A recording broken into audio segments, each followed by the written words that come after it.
So the new topic is Venn diagram. So this is the photo of the Venn. The name of that person is John Venn, around 1834 to 1883.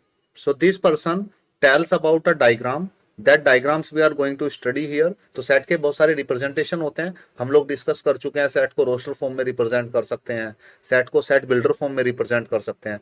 यहाँ पे John Venn ने क्या किया, set को diagram की form में represent कर दिया. इससे हमें इजी टू अंडरस्टैंड हो गया, easy to analyse the sets हो गया. इससे हमें इसके एक्सटेंसिव यूजेस अभी हम लोग देखेंगे आगे.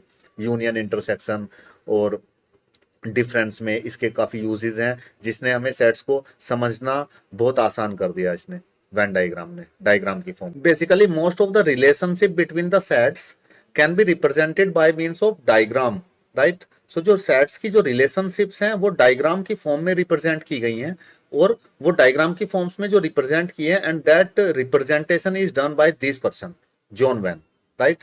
And then after that, then diagrams are called as Venn diagram. After this, it is an English logician John Venn. So what John Venn ने क्या किया, John Venn ने जो सेट्स हैं उनको डायग्राम की फॉर्म में रिप्रेजेंट किया. इसने कौन कौन से डायग्राम्स लिए मैथ्स में, इसने दो डायग्राम सिलेक्ट किए जॉन वैन ने, एक रेक्टेंगल और एक सर्कल. तो ये सेट्स को डिनोट करते थे, सेट्स को रिप्रेजेंट करते थे रेक्टेंगल की फॉर्म में और सर्कल की फॉर्म में, right. So basically rectangle is select as a universal set and circle is select as a normal set, right. The universal set is represented by the rectangle and its subset by circle. तो जो universal set होता है उसको rectangle से denote करते हैं, और जो अदर सेट होते हैं उसके सबसेट होते हैं यूनिवर्सल सेट के, उनको सर्कल से रिप्रेजेंट किया जॉन वैन ने. ठीक है. The element of the set are written in their respective circles. तो जॉन वैन ने क्या किया, वैन डायग्राम में एक सर्कल बनाते थे, ये एक रेक्टेंगल बनाते थे, और जो एलिमेंट्स होते थे वो उनके अंदर ही रख देते थे, सर्कल के अंदर या रेक्टेंगल के अंदर, right. Now let me tell you the picture how this work, कैसे करते थे ये. Suppose there is a universal set, it is 1 2 3 4 5 6. It contain the 6 element. And suppose there is an another set A, it contain the element 1 2 and 3 and 4, right. So what John done, John represent this universal set with the help of rectangle, and this subset A is a subset of that universal set, and this subset is represented by the form of circles. तो इन्होंने universal set को rectangle की form में और जो subset होता है उसका, उसको सर्कल की फॉर्म में रिप्रेजेंट किया. ऐसे रिप्रेजेंट करने से क्या फायदा हुआ, इससे इजी टू अंडरस्टैंड हो गया हम लोगों के लिए, और सेट की रिप्रेजेंटेशन आसान हो गई, हम लोगों को सेट को रिप्रेजेंट करना आसान हो गया. Now if you look at here, basically the universal set is represented by the rectangle. तो यूनिवर्सल सेट को किससे रिप्रेजेंट करते थे जॉन वैन, रेक्टेंगल से रिप्रेजेंट करते थे, और जो सबसेट होता था उसको सर्कल से रिप्रेजेंट करते थे. ठीक है. और यहाँ पे देखिए एलिमेंट्स को, each and every element of the set is filled inside this circle and rectangle. How, look at this. So this is, this red zone rectangle is the universal set, and this is the circle is A. तो A के अंदर element क्या क्या है, 1 2 3 4. तो A के अंदर element भर दिया उन्होंने, ऐसे रिप्रेजेंट कर दिया है.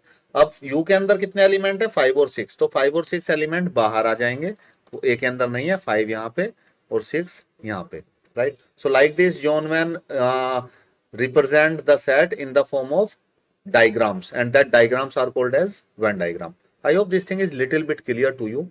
Now let's move forward in this topic. Basically we see the extensive use of these Venn diagrams when we discuss about the union, intersection and the difference of the sets. So these are the next topic we are going to discuss: union, intersection and difference of sets. When we discuss that topic, then you are familiar with the extensive use of this Venn diagram, right.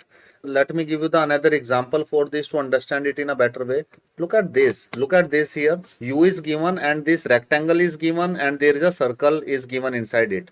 So what is the element of U in this case? U के element देखिए, it is if you look at this all the element, तो rectangle के अंदर जो element आ गए हैं, that is the element of U, universal set. 1 भी है, 2 भी है, 3 भी है, 4 भी है, 5 is also there, 6 7 8 9 and 10. So what are the element here inside the U is 1 2 3 4 5 6 7 8 9 10. So these are the element in U. So now check the what are the element in A in this case.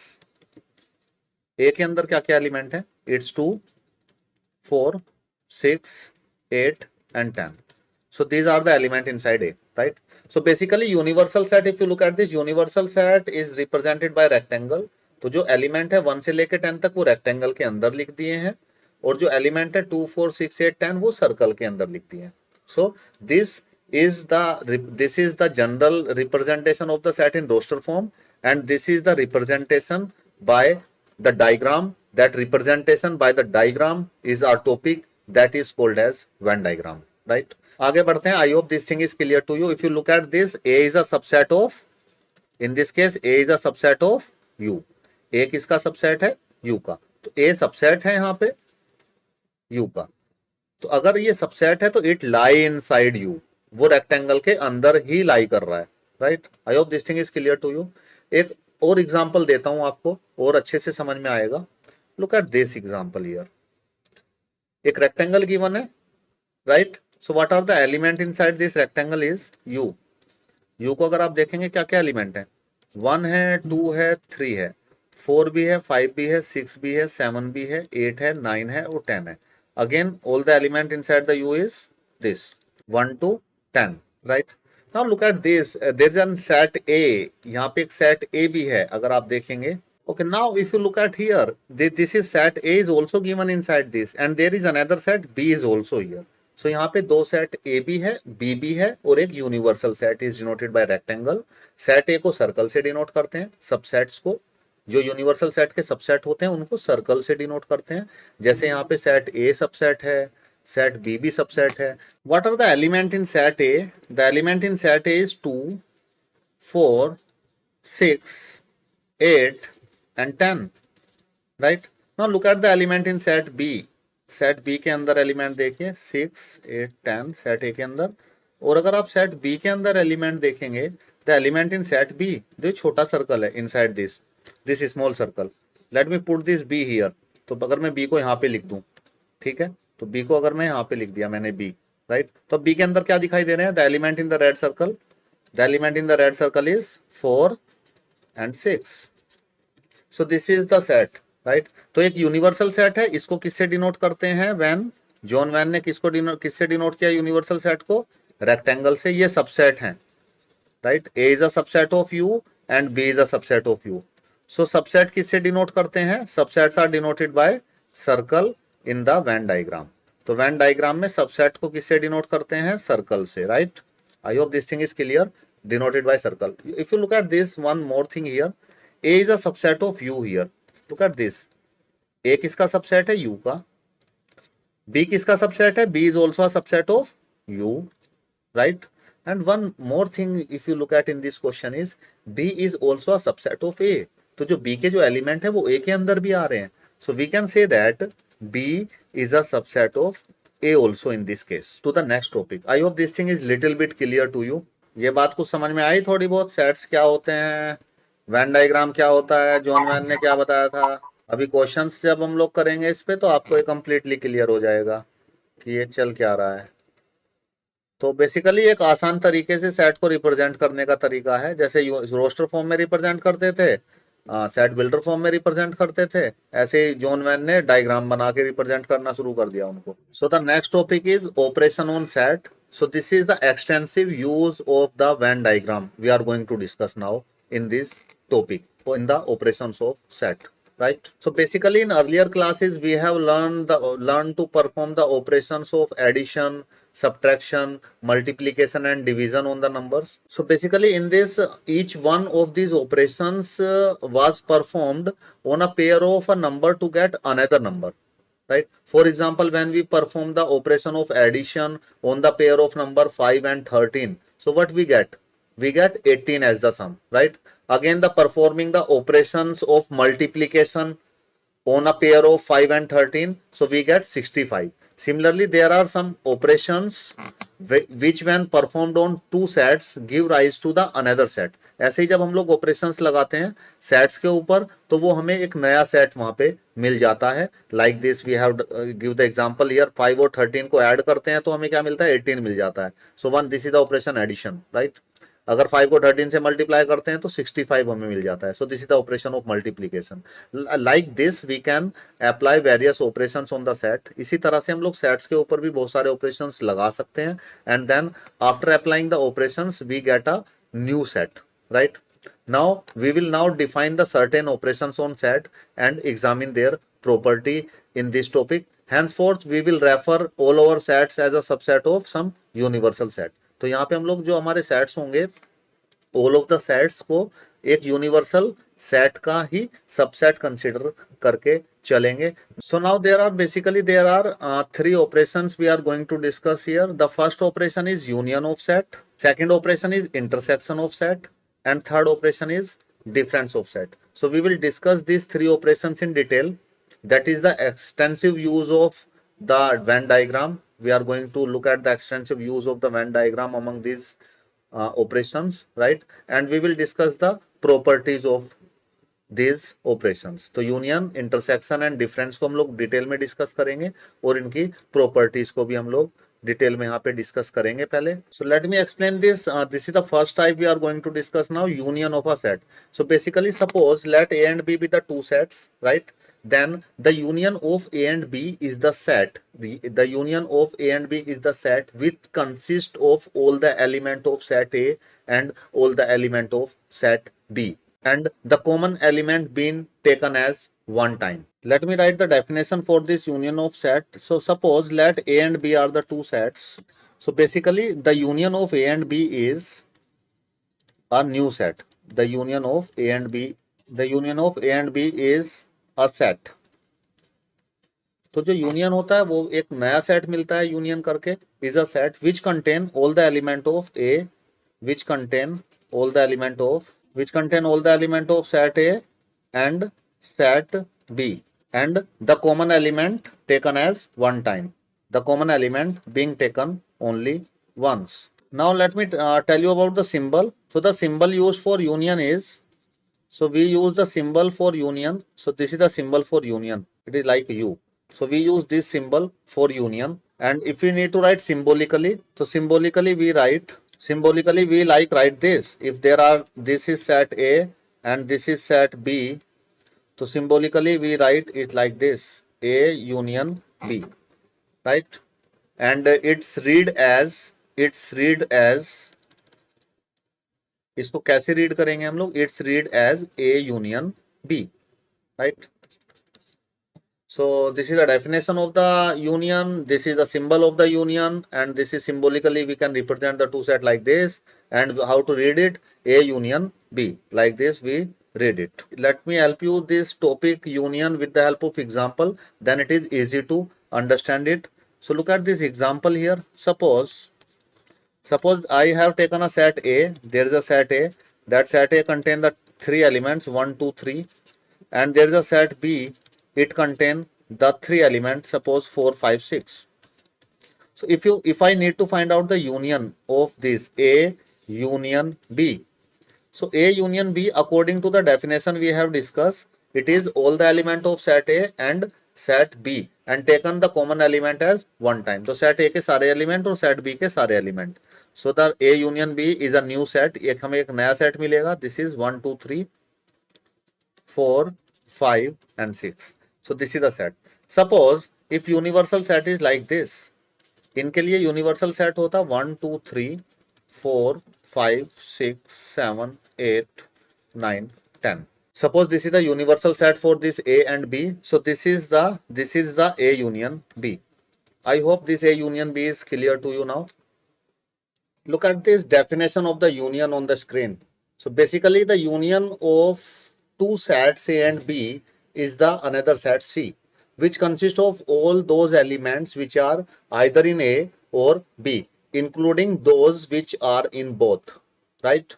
In symbol we can write the union like this, A union B. X belongs to A and X belongs to B. So what does it mean? इसका मतलब ये हुआ कि union में, union जब हम लोग करते हैं तो उसको डिनोट करते हैं A यूनियन B से, right?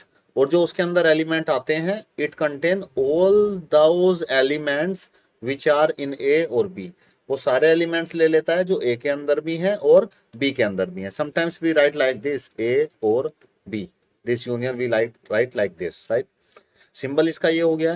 Now look at this, I just need to explain it to you with the help of the Venn diagram here. So if you look at this Venn diagram, so basically this rectangle is denote, we have discussed this thing is denote for universal set. And if you look at this A, circle A, and this is circle B. So what is the union? So circle A having the element, so let us try to understand it with the help of the example.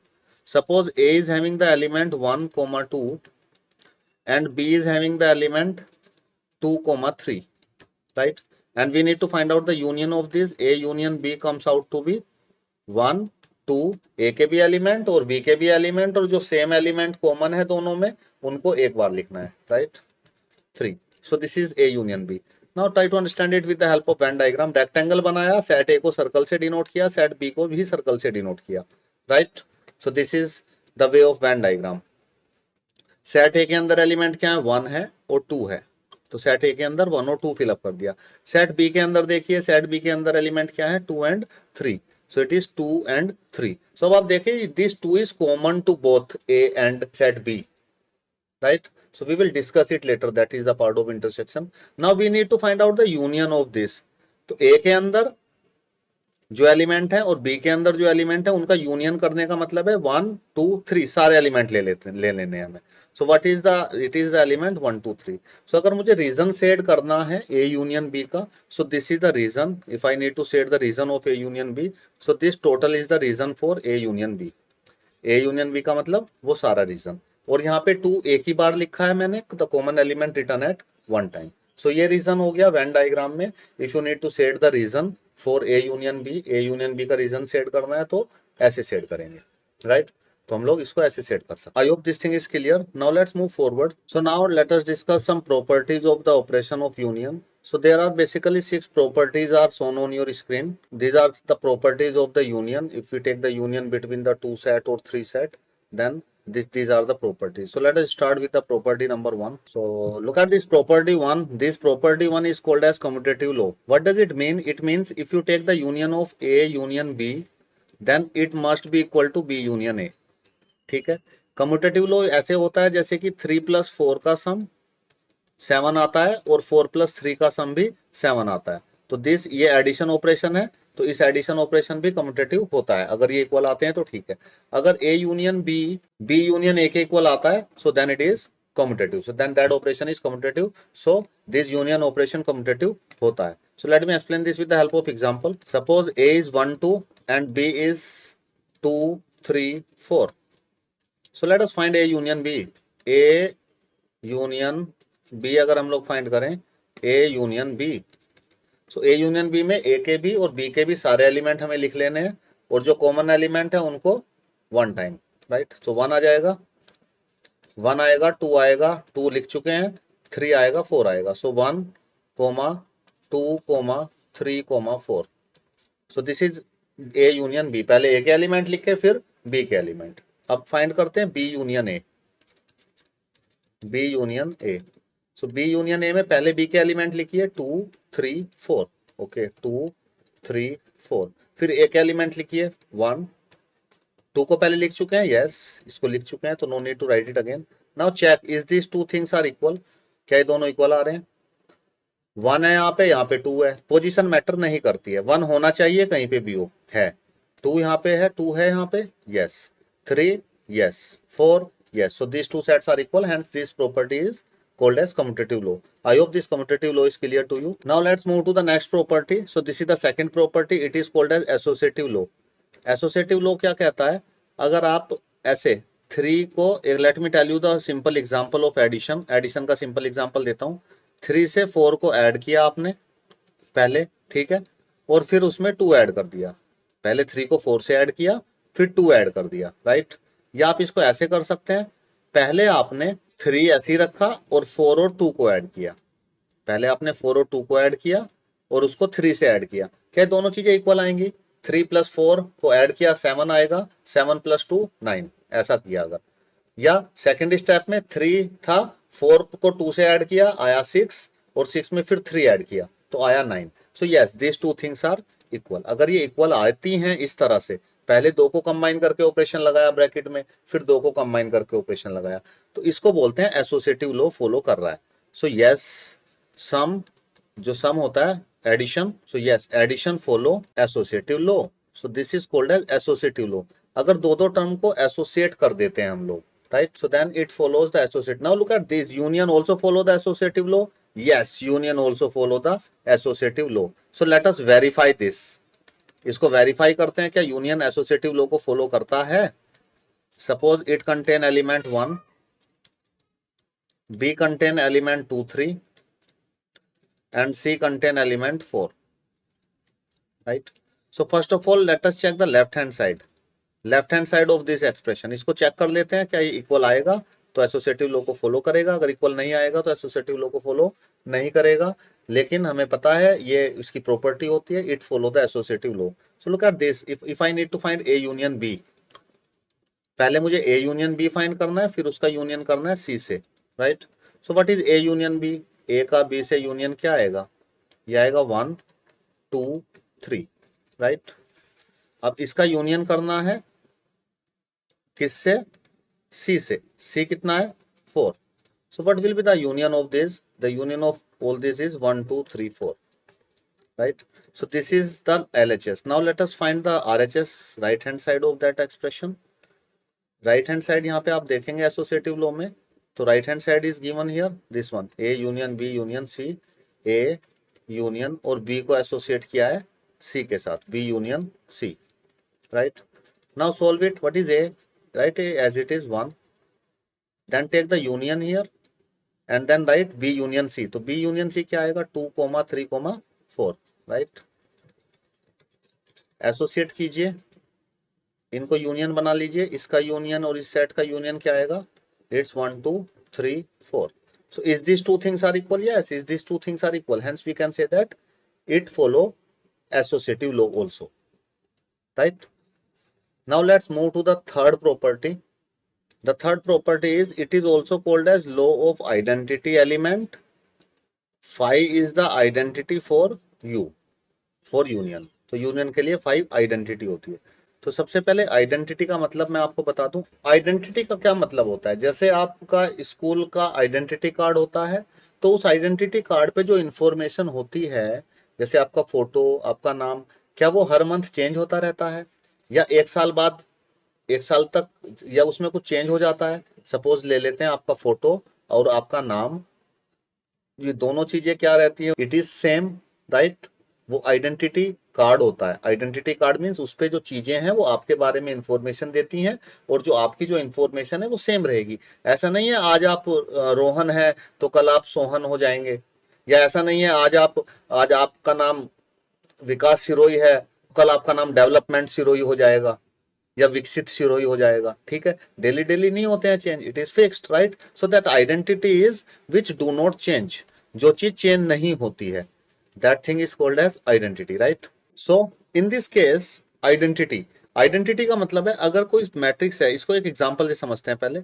Suppose एक set है 1 2 3, ठीक है। इसका एक ऐसी identity is that set by when we do that union with this set A, then इस set A पे कोई भी फर्क ना पड़े। तो set A जो है वो set A ही रहे, उस पे कोई फर्क ना पड़े, वो चेंज ना हो। तो इसका यूनियन ऐसे किस सेट से करूं मैं कि ये A ही रहे, it is equal to A।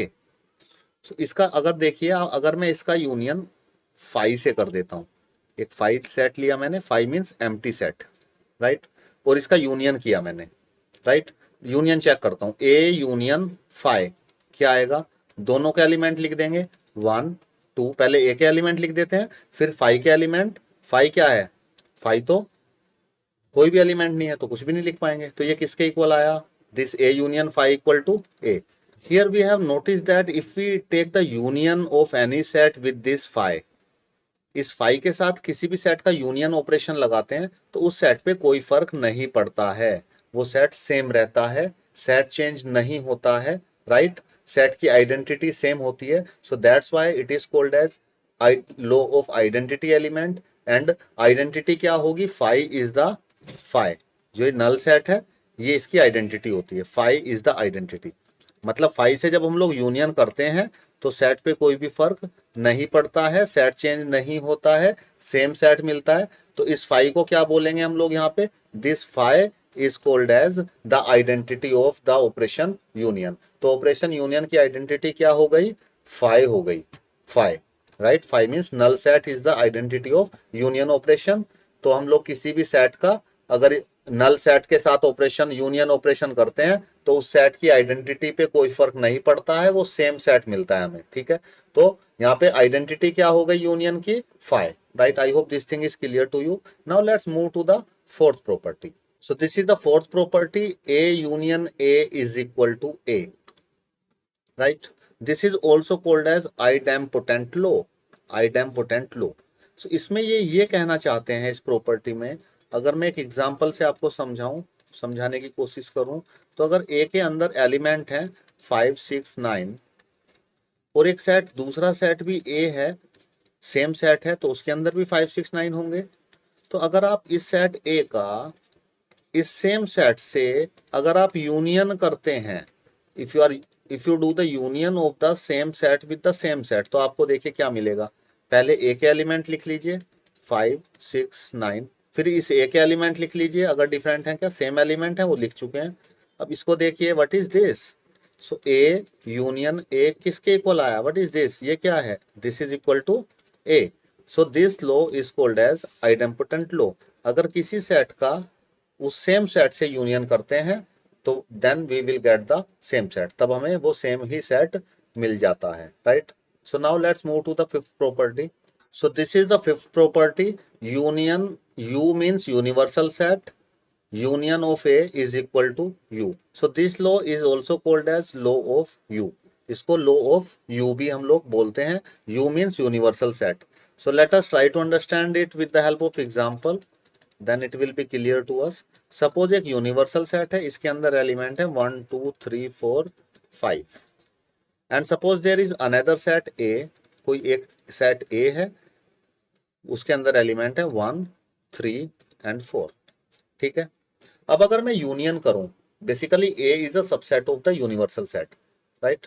अगर हम लोग यूनियन करें यूनिवर्सल सेट के साथ किसी का, तो यूनिवर्सल सेट के सारे एलिमेंट और जो सेट उससे बना है उसके सारे एलिमेंट तो हमेशा यूनिवर्सल सेट के इक्वल ही आएंगे। जो उस सेट ए के अंदर जो एलिमेंट होंगे वो तो ऑलरेडी यूनिवर्सल सेट के अंदर है ही, और हम लोग यूनियन कर रहे हैं तो यूनिवर्सल के पहले लिख लिए तो वो सारे एलिमेंट तो हम लोग लिख चुके हैं, राइट। तो ये हमेशा यूनिवर्सल सेट के इक्वल रहता है एंड इसको बोलते हैं law of you.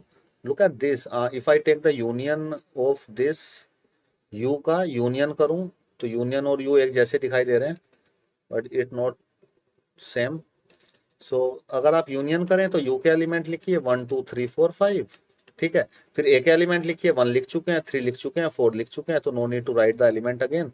So what is this, if you find u union of a is equal to u, right? So this is the called as law of universal set, law of u, right?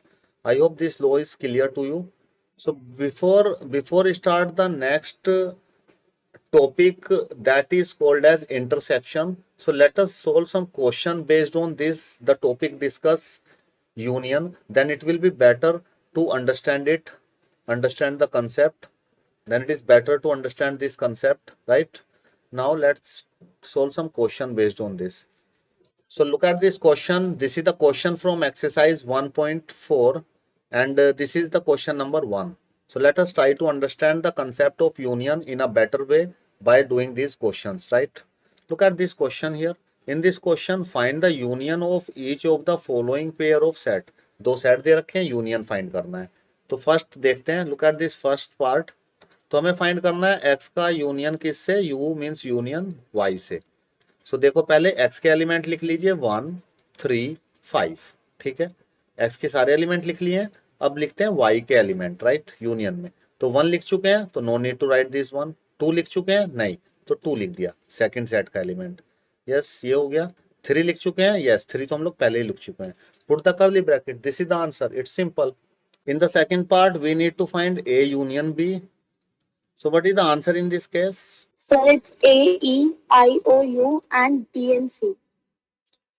Yes, absolutely right. A, E, I, O, U, and we need to take B from here and C from here. A we have already taken. Yes, absolutely right. B comma C. So this is the union for this. All the element of A and B, all the element of A and B, and taken same element at one time. So this is the union. I hope this is clear to you all. Now look at this third part. If I need to find A union B in this third part, so first of all let me write this third part in this third part in roster form. So what is A in the third part? So A अगर मैं यहाँ पे देखूं A third part में A is X is a natural number है and multiple of 3. So natural number multiple of 3, what are that natural number 3 के multiple? 3, 6, 9, 12 and so on. Lot of natural numbers are there. Infinite natural numbers are there. And what is B in this case? अगर मैं यहाँ पे B find करना चाहूँ, so B is a natural number less than 6, वो 6 से छोटे natural number, तो 1 होता है नेचुरल नंबर, 2, 3, 4, 5, 6 को नहीं लेंगे, 6 से छोटे लेने हैं, right. Now we need to find A union B. Yes, what is A union B? 3, 6, 9, 12 okay, first. and 1, 2, 4, 5. Yes, right. So first of all, we need to write all the element of B because it is a finite set. पहले B के element भी लिख सकते हैं, A के भी लिख सकते हैं, उससे फर्क नहीं पड़ता. अभी हम लोग डिस्कस कर चुके हैं, कम्यूटेटिव लॉ को फॉलो करता है, राइट. अब मैं इसके एलिमेंट लिख देता हूँ, A के एलिमेंट. तो 3 मैं ले चुका हूँ. Then I need to write the element 6, then 9, then 12, then 15 and so on. Infinite elements are there. Right, I hope it is clear to you. Now let's move to the fourth part. In the fourth part, it is first of all let me make it into the roster form. Fourth part को मैं roster form में बना देता हूँ. So what is A in this case? In the fourth part, A क्या होगा यहाँ पे? X is a natural number and X is greater than 1 and less than equal to 6. 1 से बड़ा 2, 3, 4, 5, 6 को लेंगे क्या? Yes, क्योंकि लेस देन इक्वल टू 6 दे रखा है. और B क्या होगा यहाँ पे? X is a natural number in between 6 and 10. So it is 6 से बड़ा और 10 से छोटा. तो 6 से बड़ा 7, 8, 9. 10 से छोटा, we do not include 10. So now we need to find A union B in this case. So A union B in this case is 2, 3, 4, 5, 6, 7, 8, 9. yes, absolutely right. It's 6, 7, 8, 9. So this is the answer. I hope it is clear to you all. Now look at this fifth part. A, we need to find A union B in this fifth part. So what is the A union B in this fourth part? So it's 1, 2, 3 only. Yes, right. It's 1, 2, 3. And this set B is having the 5. 5 means empty set. No element is there. Yes, absolutely right. I hope this question is clear to you all now. Now look at this question number 2 there. In this question, A is given AB and B is given ABC. A is given AB and B is given ABC. Is A is a subset of B? A क्या B का subset है? क्या A के सारे element B के भी element हैं? Yes. Yes, A is a subset of B. Why? Because all the element of set A is also the element of set B, right? Now, what is the union of A and B, the second part? So if we need to find A union B, so let us find it from there.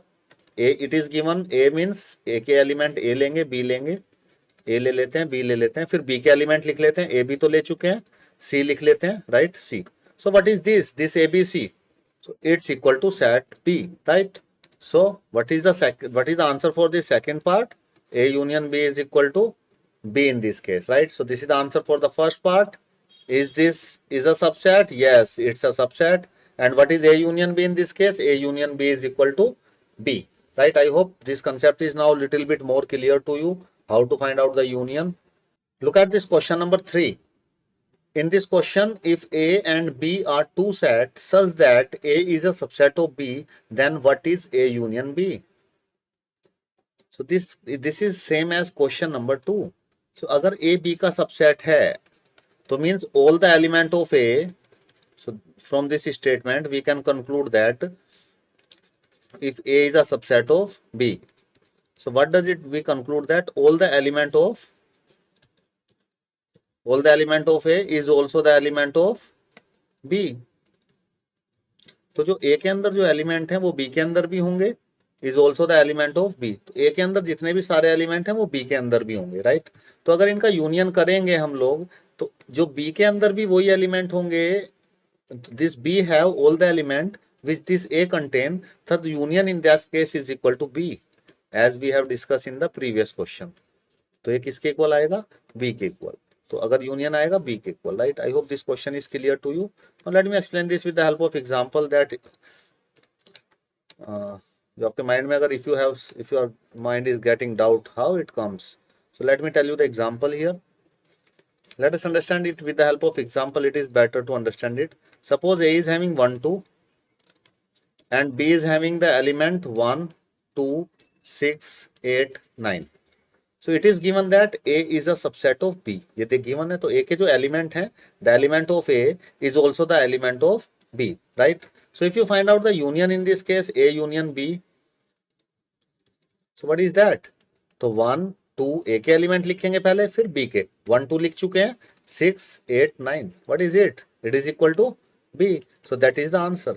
So A union B in this case is equal to B. I hope this question is now clear to you completely. Now, so if you look at this question, set A is given, set B is given, set C is given, set D is given, right? And we need to find this union operation as we have discussed. If you look at the first part here, तो first part में A का B से union करना है, तो A के सारे element और B के सारे एलिमेंट लिख लेंगे. A के एलिमेंट क्या है? 1, 2, 3, 4 और B के एलिमेंट देखिए, B में 3 लिख चुके हैं, 4 लिख चुके हैं and it is 5 and 6 from B. I hope it is clear. Look at the second part. Second part में A यूनियन C फाइंड करना है. A union C means A के सारे एलिमेंट और फिर C के एलिमेंट. देखिए 5, 6, 7, 8 C के अंदर है, तो वो एलिमेंट भी लिख लेंगे 5, 6, 7, 8. सो ये आ जाएगा A union C, right. Third देखिए, थर्ड पार्ट में फाइंड करना है B यूनियन C. B के सारे एलिमेंट क्या है? 3, 4, 5 और 6 और C के एलिमेंट 5 और 6 लिख चुके हैं, तो no need to write it again. 7 and 8, right. Look at this fourth part. In this fourth part, B union D. Fourth part में B union D निकालना है. So B के सारे element, write all the element of B, 5, 6 and write the element of D. D के कितने हैं? 7, 8, 9, 10. So write that 7, 8, 9 and 10. So union में हम लोग सारे एलिमेंट लिख लेते हैं दोनों सेट के. अब देखिए ये फिफ्थ पार्ट, इसमें 3 का यूनियन हो रहा है, तो union of A B C. तो पहले ए के सारे एलिमेंट लिख लीजिए 1, 2, 3, 4. फिर बी के सारे एलिमेंट लिख लीजिए 3, 4 तो बी में लिख चुके हैं पहले, 5, 6, राइट. और फिर सी के सारे एलिमेंट लिख लीजिए. सी के 5, 6 ऑलरेडी लिख चुके हैं, so no need to write it again. Then 7, 8. So A union B union C में ए के बी के सी के सारे एलिमेंट लिख लेंगे और जो कॉमन एलिमेंट है right it at one time, right. Now look at this sixth part here.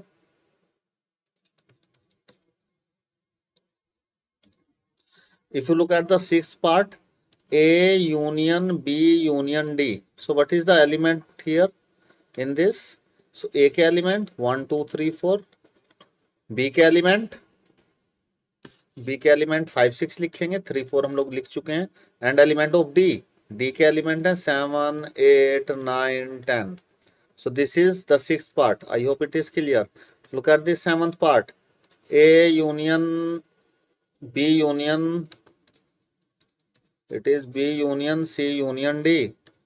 So all the element of B C D. So B के एलिमेंट क्या है? 3, 4, 5, 6. फिर C के एलिमेंट 7, 8, 5, 6 पहले ही लिख चुके हैं. D के एलिमेंट 7, 8 लिख चुके हैं, 9, 10, right. I hope this question is clear to you all. How to find out the union in this case.